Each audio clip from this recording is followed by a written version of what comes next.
前の望むままに行動すればいい。私はただお前のその意志によって導き出される過程と結果を観察したいだけだ。I don't like this grandfather or whatever character. I feel like he's sinister for some reason.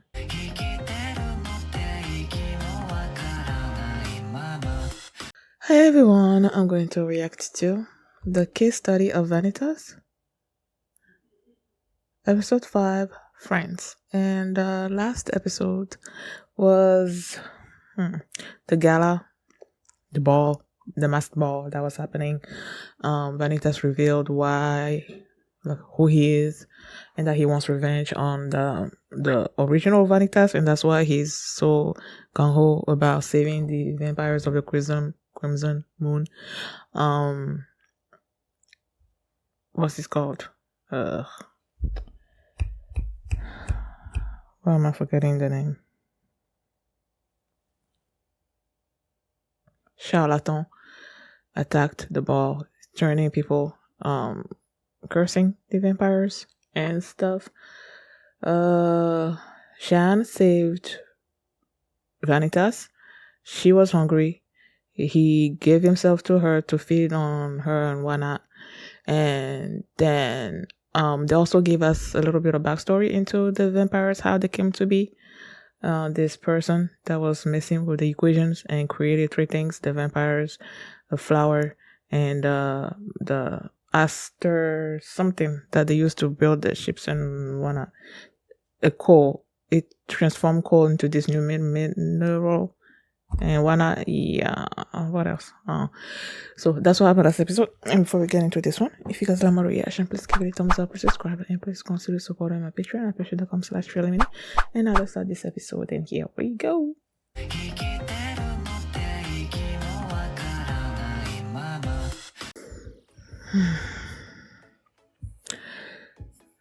I know at the end there I wasn't really being talkative, but that's just how I am. When I feel like I'm getting upset, I just don't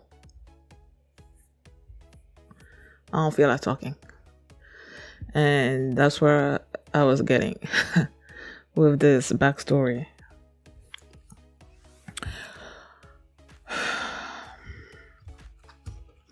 There they are. Well, there is Noé facing Charlatan. And when he revealed who they were, and Noé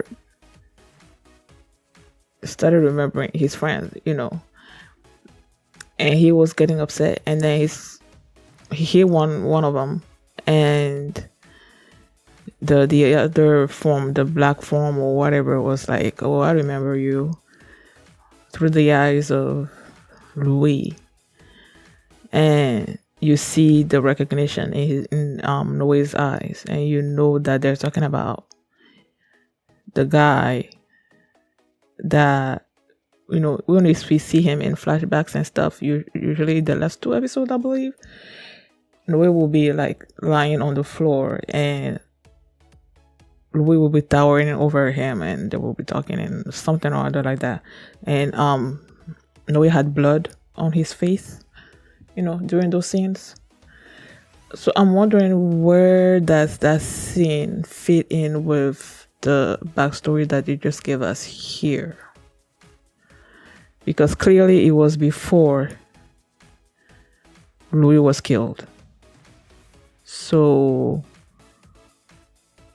where it does exactly does it fit in? I don't know. So Louis and Domi were siblings, and they are Noé's teacher grandchildren.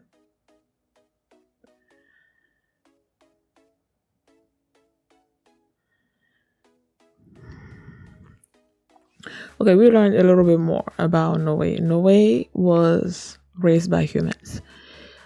Apparently, these couple, his grandparents found him He was abandoned, I guess, and they found him and they raised him until he died. And then he got, was he kidnapped or something? Or sold? I don't know, something. He ended up in the hands of some bad people, I guess, until this teacher found him and brought him to their vampire world. And now had him meet his grandchildren.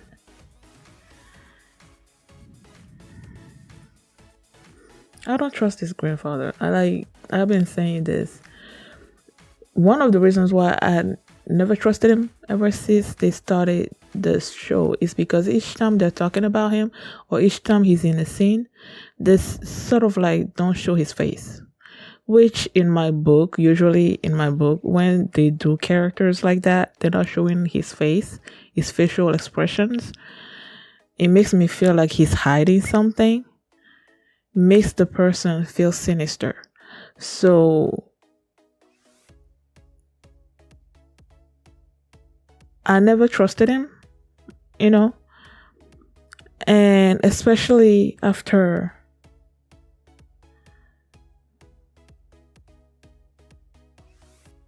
Louis confronted him about what a curse bearer was and that he found these in wherever it is that he found it.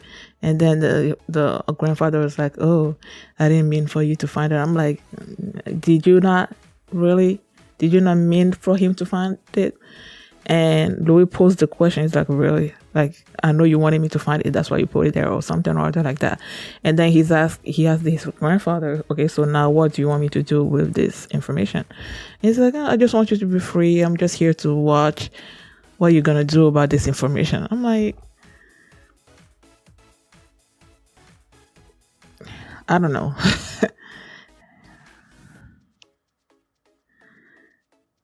It felt like he was treating Louis as some kind of experiment. You know? It felt like he was treating him as some kind of experiment and not as the grandchild that you're supposed to care for and love, you know? I didn't see that from him. And someone that does that, to me, it feels like you don't really have feelings, you know? And each time he calls Noé mon chaton, even that, it feels weird to me, you know? I know it's a term of, I can't really say a term of endearment because I really didn't trust him. It felt like he was his pet. Each time even though I never said it, like when I'm watching the show, each time he says mon chaton, calls Noé like that, it feels like, and then usually Noé will be like sort of like on his lap or in front of him. He will be like petting his hand will be on his hair and stuff. It felt like he treats Noé, or he treated Noé like a pet. So I never really believed that he cared about Noé either, you know. And when they were when the blue moon came and Noé was so excited and was telling Domi to look, and Domi didn't want to open his eyes and everything, and then he was the grandfather and Louis there, and he was saying something about he has never seen a vampire that's so excited about the blue moon or something or other like that. So it's like he brought in, or he found Noé. First of all, Noé is an archivist, and apparently they all died. So they believe that all the archivists are dead, and clearly Noé is like the last archivist left or something or other like that.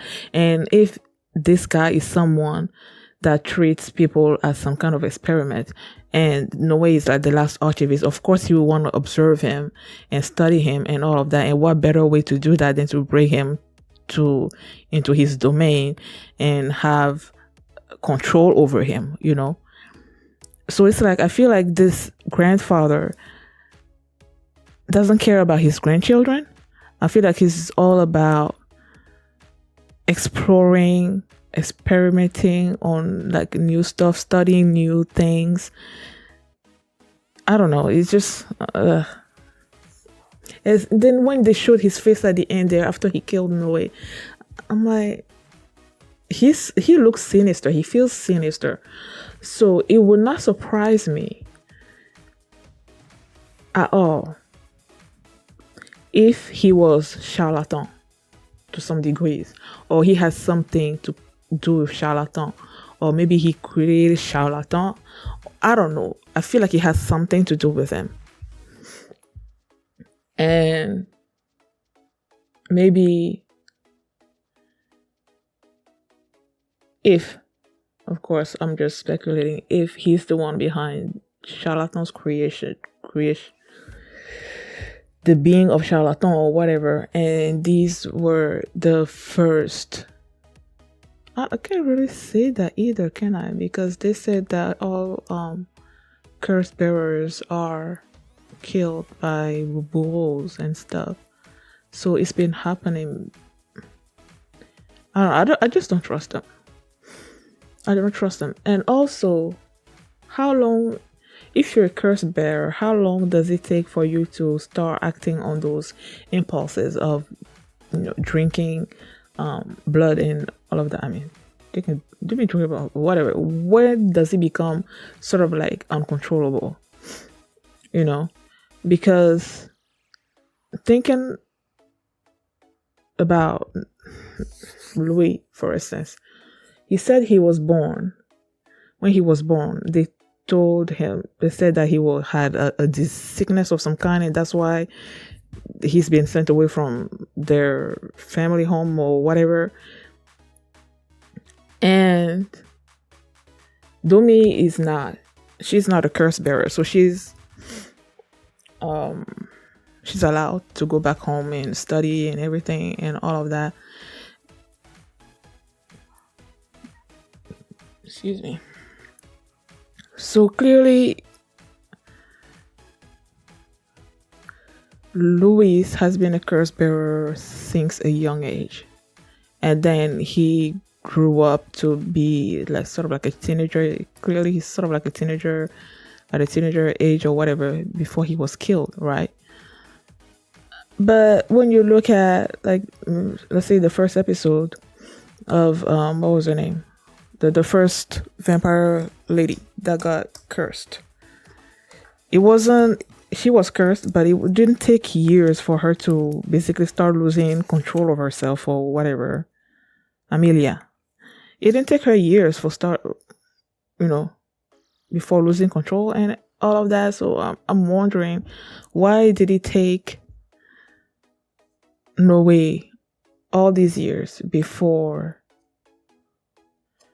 he started manifesting like the uncontrollable signs of wanting blood and all of that, before he started losing it in front of Noe. So I'm confused about that as well.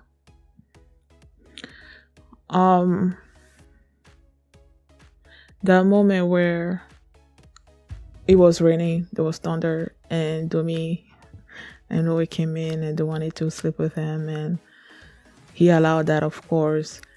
And Domi was like, she wants to stay with them over there because whenever she goes home, it's all about studying and whatnot. There's no fun. And when she said that Louis was lucky, and you see the look in his eyes, that broke my heart, because who would want to be isolated from their families because they have a disease that they can't do anything about, that's not their fault, and Domi in this particular case doesn't really know anything that's going on with Louis. Even though Noe doesn't really know what's going on with him, he just knows after he drank his blood the first time around that he was in this basically constant sad state. No, I'm not gonna say constant, but when he first drank his blood, he started crying because internally, Louis was sad, you know. But on the exterior, he still, shows other kinds of emotion apart from sadness and stuff. So I guess Noe didn't really dwell on it, especially since when he first drank his blood, he was like a little kid. He doesn't, really know any better. Yes, he cried, but I'm pretty sure he sort of like forgot about it, even though he was probably he'll be catching all these different emotions from Louis, but he didn't really know what. You couldn't really attribute it to anything, I guess. And then after Louis learned that he was a curse bearer and he could finally put a name to what was wrong with him, to why his parents threw him away and all of that, he changed because he knew that the time would come where they would kill him. And so he started, when he was creating these stakes, and I'm like, wait, is he creating a stake so that they can stab him through the heart, like you stick a vampire and kill him and all of that? So I'm like, is that what he's doing? And poor Noe didn't.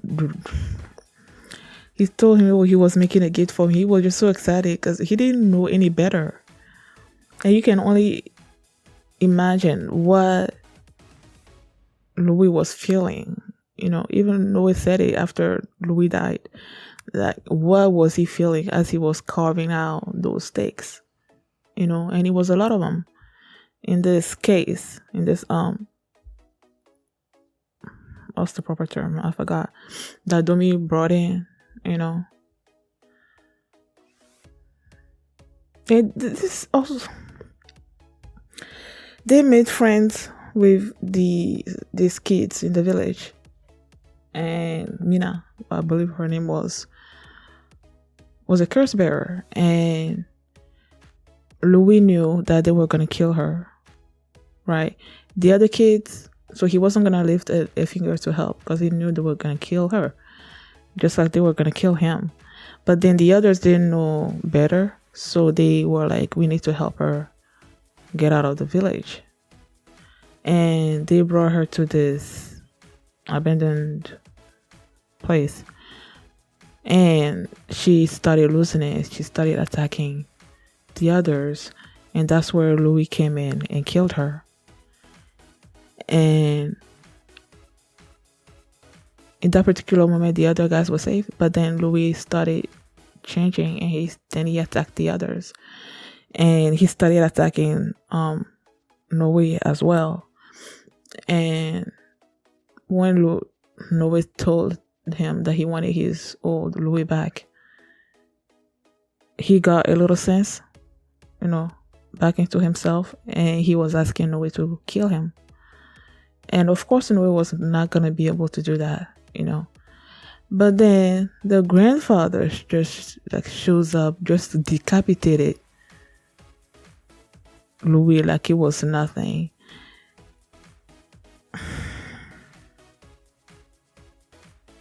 And it's the way he was so callous about it, like he didn't have any feelings about killing his own grandchild. Like,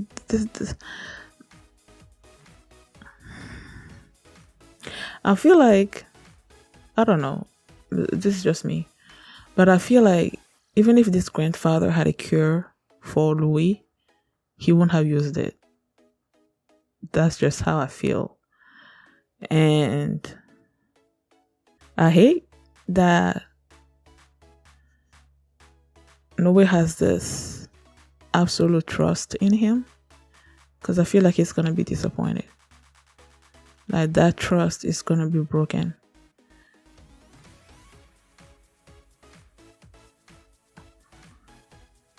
And I really hate that it does something to me when you show kids meeting and getting to know each other and loving each other and having fun, and then something tragic happens to them it really breaks my heart. I couldn't help but made, even though it's a completely different scenario and stuff, I couldn't help but compare these three to Hak, Suwon, and Yuna in the Yuna of the Dawn. Like how they were so close when they were children, but then they grew up. Now there's this distance between Yuna and Hak and Suwon, the level of love and trust that used to be between them is not there anymore.